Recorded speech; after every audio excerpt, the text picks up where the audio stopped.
new briefing coming out from IIED, Climate Change Economics on a Small Island, New Approaches for Tobago. This briefing looks at how climate change will affect the tourist economy of Tobago.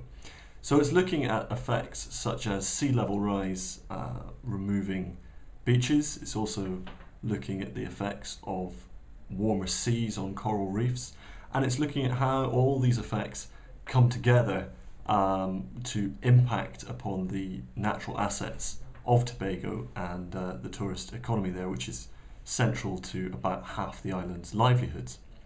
Now, the second part of the briefing is really about the limits to economic modelling, that many of these effects cross over with each other, they interact with each other, and they do that in a very unpredictable way. And this is looking at the fact that we cannot perfectly model what the effects will be, and therefore we cannot perfectly predict what the effects will be, partly because we don't know the relationships between all these systems, and partly because Tobago is a very small island in a very big world and is very vulnerable to shocks completely outside the system.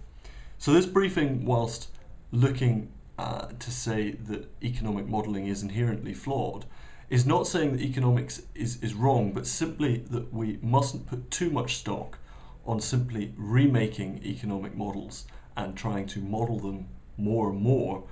We do need to look a bit wider, that we need to look at what the system effects are, and also what are we trying to protect. In general, we are not trying to simply push for a better GDP figure, the IIED would contend, I think. What we're really looking at is people's livelihoods and the services which ecosystems and economies produce.